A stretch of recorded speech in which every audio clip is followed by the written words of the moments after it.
गद्दी छोड़ो, लीग मंत्री गद्दी छोड़ो, लीग मंत्री गद्दी छोड़ो, इस्तीफा तुमको देना होगा, इस्तीफा तुमको देना होगा। धडगावमध्ये धरणे आंदोलनास सुरुवात। सोनमजी वांगचूक यांच्या आंदोलनाला आदिवासी समाजाचा जाहीर पाठिंबा।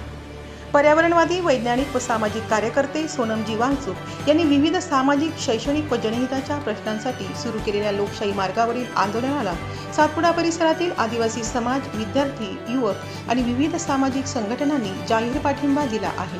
आज धडगाव तहसील कार्यालयासमोर या पाठिंब्याच्या अनुषंगाने धरणे आंदोलन करण्यात आले। यापूर्वी आंदोलनासंदर्भात धडगाव पोलीस निरीक्षक यांना निवेदन सादर करण्यात आले होते। निवेदनात आंदोलन शांततापूर्ण व लोकशाही मार्गाने करण्यात येणार असल्याची माहिती देण्यात आली होती।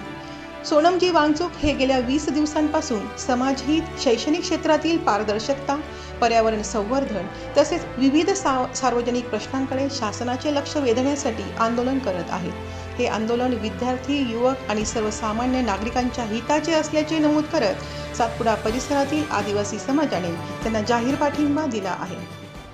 आज धडगाव तहसील कार्यालयासमोर विविध सामाजिक संघटना, विद्यार्थी, युवक आणि नागरिक मोठ्या संख्येने एकत्र आले।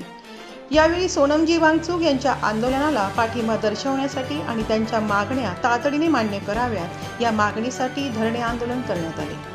आंदोलनादरम्यान घोषणाबाजी करण्यात आली। तसेच आंदोलनकर्त्यांनी हातात भारतीय संविधानाच्या प्रती आणि आदिवासी क्रांतिकारक भगवान बिरसा मुंडा यांच्या प्रतिमा घेऊन शांततापूर्ण पद्धतीने आंदोलन केले।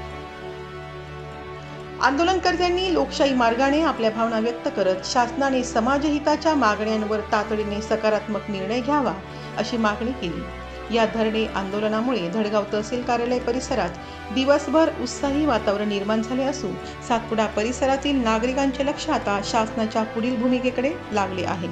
आदिवासी जनजागृती न्यूज नंदुरबार। नमस्कार।